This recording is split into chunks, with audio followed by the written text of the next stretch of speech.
भारत में बिजली की मांग लगातार बढ़ रही है।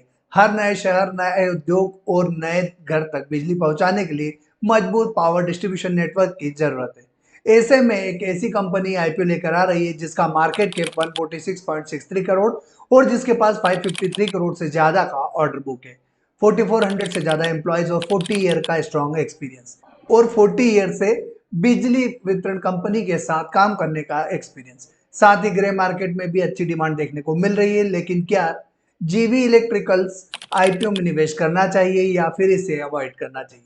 इस वीडियो में हम जानेंगे इस कंपनी का बिजनेस मॉडल, रेवेन्यू मॉडल, साथ साथ क्लाइंट, और फिर जानेंगे कंपनी के फाइनेंशियल्स कैसे हैं, इस कंपनी की वैल्यूएशंस कैसी है, ग्रे मार्केट की डिमांड क्या है, और अंत में जानेंगे कि इस कंपनी के आईपीओ में निवेश करना चाहिए या इस आईपीओ से फिलहाल दूर रहना चाहिए। इसलिए वीडियो के एंड तक जरूर बने रहिएगा, क्योंकि एक छोटी सी गलती और आपका पूरा डिसीजन गलत हो सकता है। अगर अभी तक आपने हमारा चैनल सब्सक्राइब नहीं किया तो जल्दी से चैनल सब्सक्राइब करके बेल आइकन प्रेस कर दीजिएगा। साथ ही वीडियो को लाइक करके अपने दोस्तों के साथ शेयर करना मत भूलिएगा। तो चलिए शुरू करते हैं आज का आईपीओ रिव्यू, जहां हम बात करने वाले हैं जीवी इलेक्ट्रिकल्स लिमिटेड की, जिसकी शुरुआत 1985 में हुई थी। यानी कंपनी को लगभग 40 ईयर का एक्सपीरियंस है। यह कंपनी खुद बिजली नहीं बनाती बल्कि power distribution infrastructure service provide करती है। इसका मुख्य काम भारत की बिजली वितरण कंपनी यानी इलेक्ट्रिसिटी डिस्ट्रीब्यूशन यूटिलिटीज के लिए बिजली नेटवर्क का संचालन, मेंटेनेंस और एक्सपांशन करना है। कंपनी पूरे भारत के विभिन्न राज्यों में बिजली वितरण नेटवर्क को सुचारू रूप से चलाने में महत्वपूर्ण भूमिका निभाती है। बिजनेस मॉडल की अगर बात करें हम, तो इस कंपनी का बिजनेस मॉडल जीवी इलेक्ट्रिकल मुख्य रूप से तीन बिजनेस वर्टिकल में काम करती है, जहां पर नंबर 1 पर आता है नेटवर्क ऑपरेशन एंड मेंटेनेंस यानी ओएनएम। यह कंपनी का सबसे महत्वपूर्ण व्यवसाय है। इसमें कंपनी बिजली वितरण नेटवर्क की नियमित देखभाल करती है, जैसे 33 केवी नेटवर्क, 11 केवी नेटवर्क, एलटी यानी लो टेंशन लाइन है, सब स्टेशन का संचालन, fault rectification, line maintenance, network inspection यानी बिजली सप्लाई लगातार चलती रहे, इसकी जिम्मेदारी कंपनी संभालती है। नंबर 2 पर आता है electrical infrastructure and network development. इस सेगमेंट में कंपनी नए बिजली नेटवर्क विकसित करती है। इसमें शामिल है नई electricity line, distribution infrastructure, sub station, grid expansion के साथ साथ इलेक्ट्रिकल नेटवर्क इंस्टॉलेशन। जैसे जैसे भारत में अर्बनाइजेशन और इंडस्ट्रियलाइजेशन बढ़ रहा है, इस बिजनेस की डिमांड बढ़ती जा रही है। नंबर 3 पर आता है metering and meter management services. ये कंपनी का तीसरा इंपॉर्टेंट व्यवसाय है। इसमें company electricity meter installation, meter maintenance, meter replacement, meter reading support, meter management services के प्रोवाइड करती है। स्मार्ट मीटर की बढ़ती मांग भविष्य में इस बिजनेस के लिए बड़ा अवसर क्रिएट करती है। रेवेन्यू मॉडल की अगर हम बात करें तो जीवी इलेक्ट्रिकल का रेवेन्यू मॉडल मुख्य रूप से इन स्रोतों पर आधारित है।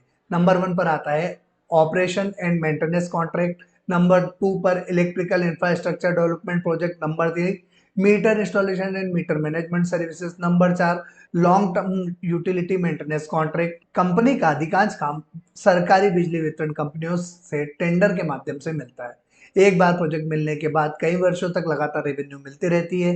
इससे कंपनी की आय अपेक्षाकृत स्थिर रहती है। कंपनी का रेवेन्यू का मेजर पोर्शन इलेक्ट्रिसिटी डिस्ट्रीब्यूशन से आता है, जहां से 79.10%, जबकि इंटीग्रेटेड पावर यूटिलिटीज से 9.04%, तो अदर से 11.86% रेवेन्यू आता है। कस्टमर वाइज अगर रेवेन्यू की बात करें तो टॉप 1 कस्टमर से 33.33% रेवेन्यू, तो टॉप 5 कस्टमर से 78.04, तो वहीं टॉप 10 कस्टमर से 94.76% का रेवेन्यू आता है, जो कंपनी के सिलेक्टेड क्लाइंट पर डिपेंडेंसी को दर्शाता है और साथ ही क्लाइंट कंसंट्रेशन रिस्क को भी बढ़ाता है। स्टेट वाइज रेवेन्यू की बात करें तो दिल्ली से 7.56%, गुजरात से 6.63%, महाराष्ट्र से 12.45%, तो उड़ीसा से 69.05%, वहीं राजस्थान से 3.61% रेवेन्यू आता है। मतलब कंपनी की मेजर डिपेंडेंसी उड़ीसा स्टेट पर है। अब बात करते हैं कंपनी के क्लाइंट की, तो कंपनी मुख्य रूप से भारत के विभिन्न इलेक्ट्रिसिटी डिस्ट्रीब्यूशन यूटिलिटीज के साथ काम करती है। इसके मुख्य क्लाइंट्स में शामिल है state electricity distribution companies, government power utilities, electricity board, distribution network operators होते हैं। यानी कंपनी का पूरा फोकस B2G यानी बिजनेस टू गवर्नमेंट मॉडल पर आधारित है। ऑर्डर बुक की बात करें तो किसी भी इंफ्रास्ट्रक्चर कंपनी के लिए सबसे इंपॉर्टेंट होता है उस कंपनी का ऑर्डर बुक।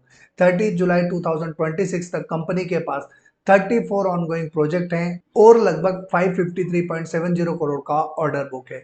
यह आने वाले वर्षों के रेवेन्यू की अच्छी विजिबिलिटी को दिखाता है। अगर एम्प्लॉय स्ट्रेंथ की बात करें तो कंपनी के पास मजबूत तकनीकी टीम है। 31 मई 2026 तक कंपनी के पास 4473 एम्प्लॉयज हैं, जिनमें 4332 परमानेंट एम्प्लॉयज और 141 कॉन्ट्रेक्चुअल एम्प्लॉयज है।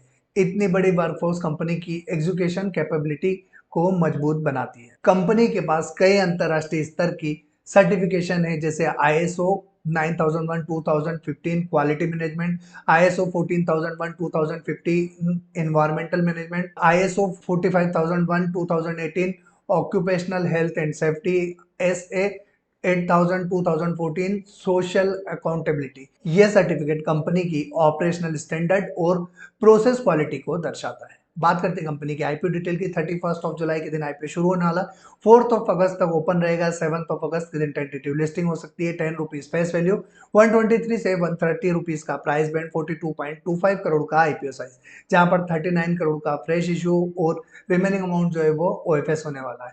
बुक बिल्ड इशू टाइप है बीएससी का एसएमई आईपीओ, जहां मिनिमम इन्वेस्टमेंट 2,60,000 रुपीज के लिए 2 लॉट में अप्लाई करना होगा। अब बात करते हैं कंपनी के फाइनेंशियल्स की, जहां पर असेट 42.06 करोड़ से बढ़ के 78.40 करोड़ हो गई, जो मजबूत बिजनेस एक्सपांशन को दर्शाता है। टोटल इनकम 112.03 करोड़ से बढ़कर 156.66 करोड़, यानी लगातार रेवेन्यू ग्रोथ हो रही है। पेड 2.80 करोड़ से बढ़ के 10.47 करोड़ हो गया, जो लगभग 3.7 गुना ग्रोथ को दर्शाता है। एबिटा 6.14 करोड़ से बढ़ के 17.05 करोड़ हो चुका है, जिससे ऑपरेटिंग परफॉर्मेंस में बड़ा सुधार दिखाता है। नेटवर्थ 17.05 करोड़ से बढ़ के 33.67 करोड़ हो गया, जो मजबूत फाइनेंशियल पोजीशन को दिखाता है। रिजर्व एंड सरप्लस की बात करें तो उसमें भी लगातार स्ट्रॉन्ग ग्रोथ देखने को मिल रही है।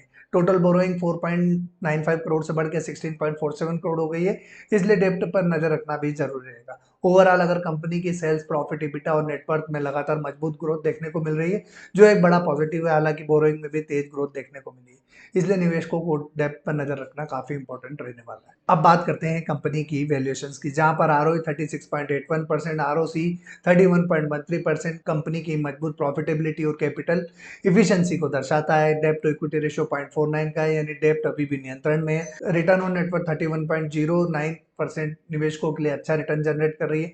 पेड मार्जिन 6.69%, एबिटा मार्जिन 10.90%, ठीक ठाक है लेकिन बहुत ऊंचा नहीं है। एनएवी 40.66 और price to book value 3.20 valuations को उचित स्तर पर दिखाते हैं। वैल्यूएशंस की बात करें तो प्री आईपीओ ईपीएस 12.64 का रहेगा, जो घटकर पोस्ट आईपीओ 9.28 हो जाएगा, जो नए शेयर इशू होने की वजह से ईपीएस में डायल्यूशन देखने को मिलेगा। पी 10.28 से बढ़कर 14.01 हो जाएगा, जो एसएमई आईपीओ के हिसाब से बहुत महंगा नहीं है, और मार्केट कैप 146.63 करोड़ का हो जाएगा।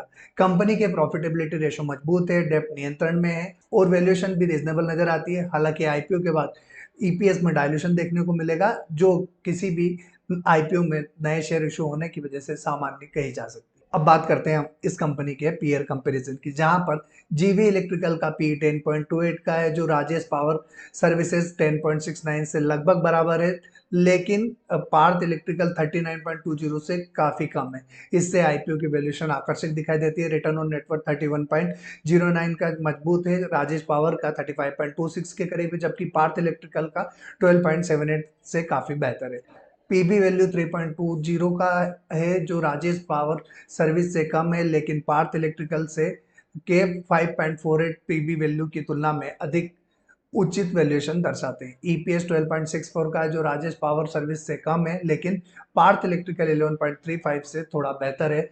ओवरऑल अगर हम देखें तो पेयर कंपैरिजन के आधार पर जीवी इलेक्ट्रिकल की वैल्यूएशन उचित नजर आती है। कंपनी की प्रॉफिटेबिलिटी मजबूत है, रिटर्न ऑन नेटवर्थ अच्छा है और पीई पीयर कंपनीज की तुलना में आकर्षक दिखाई देता है, जिससे आईपीओ अपेक्षाकृत फेयर वैल्यू पर दिखाई देता है। हाल के इलेक्ट्रिकल सेक्टर एसएमई आईपीओ ने निवेशकों को पॉजिटिव रिटर्न दिए। कुछ शेयरों ने लिस्टिंग डे पर अच्छा प्रदर्शन किया, जबकि कुछ ने लिस्टिंग के बाद मजबूत वेल्थ क्रिएशन की है। अब बात करते हैं आईपीओ से आने वाले पैसे का उपयोग। 6 करोड़ रुपए जो है बोरिंग पे करने में यूज होने वाला है, और 22 करोड़ का उपयोग जो है वर्किंग कैपिटल रिक्वायरमेंट के लिए, और रिमेनिंग अमाउंट जो है वो जनरल कॉर्पोरेट पर्पस के लिए उपयोग में आने वाला है। अब बात करते हैं ग्रे मार्केट प्रीमियम की। लेकिन उससे पहले अगर अभी तक आपने हमारा चैनल सब्सक्राइब नहीं किया तो जल्दी से जाइए चैनल सब्सक्राइब करके बेल आइकॉन प्रेस कर दीजिएगा। ग्रे मार्केट में फिलहाल 19.23% के आसपास की एक डिसेंट डिमांड देखने को मिल रही है, लेकिन दोस्तों याद रखिएगा कि जीएमपी के आधार पर कभी भी किसी आईपीओ में निवेश ना करें। इसके लिए हमने कुछ पैरामीटर डिसाइड किए जिनकी सहायता से आज आप और हम मिलकर इस कंपनी का आईपीओ रिव्यू करने वाले हैं, जिसमें नंबर 1 पर आता है वैल्यूएशंस। इस कंपनी के आईपीओ की वैल्यूएशंस बेहतर दिखाई दे रही है। नंबर 2 पर आता है फाइनेंशियल्स। ओवरऑल इस कंपनी के फाइनेंशियल ग्रोथ ओरिएंटेड नजर आ रहे हैं। नंबर 3 पर आता है पीयर कंपैरिजन। ये कंपनी अपने कॉम्पिटिटर से बेहतर वैल्यूएशन पर आईपीओ लेकर आ रही है। और नंबर 4 पर आता है ग्रे मार्केट की प्रीमियम। ग्रे मार्केट में 19% से ज्यादा की एक डिसेंट प्रीमियम देखने को मिल रही है। और नंबर 5 पर आता है मार्केट सेंटिमेंट। अगर मार्केट सेंटिमेंट की बात की जाए तो इस कंपनी के आईपीओ को मार्केट में एक अच्छा रिस्पांस देखने को मिल रहा है और पहले दिन ही आईपीओ 1.79 टाइम्स सब्सक्राइब होता हुआ दिखा। अगर कंपनी के फाइनेंशियल वैल्यूएशंस और कंपैरिजन की बात करें तो इस कंपनी की वैल्यूएशन अट्रैक्टिव लेवल पर नजर आती है, इसलिए इस कंपनी के आईपीओ में निवेश किया जा सकता है। लेकिन उन्हीं इन्वेस्टर को इस कंपनी के आईपीओ में निवेश करना चाहिए जो एसएमई आईपीओ के रिस्क को समझते हैं, क्योंकि एसएमई आईपीओ में हमेशा लिक्विडिटी का रिस्क रहता है। इसलिए सोच समझकर अपने फाइनेंशियल एडवाइजर से कंसल्ट करके और अपनी फाइनेंशियल कंडीशन देखने के बाद फिर डिसाइड कीजिएगा कि आप इस कंपनी के आईपीओ में निवेश करने जा रहे हैं या नहीं। दोस्तों मेरे डिसीजन पे अपना कोई भी डिसीजन मत लीजिएगा। तो दोस्तों आप इस कंपनी के आईपीओ में क्या करने वाले हैं, अप्लाई या फिर अवॉइड, जल्दी से कमेंट में टाइप करके बताइए। वीडियो पसंद आया तो लाइक कीजिएगा, अपने दोस्तों के साथ शेयर जरूर कीजिएगा और ऐसे ही तमाम सारे लेटेस्ट और फाइनेंशियल अपडेट के लिए हमारे साथ जुड़े रहें। आज के लिए इतना ही, फिर मुलाकात होगी एक और कंपनी के आईपीओ रिव्यू और एक और फाइनेंशियल एनालिसिस के साथ। तब तक के लिए जय हिंद।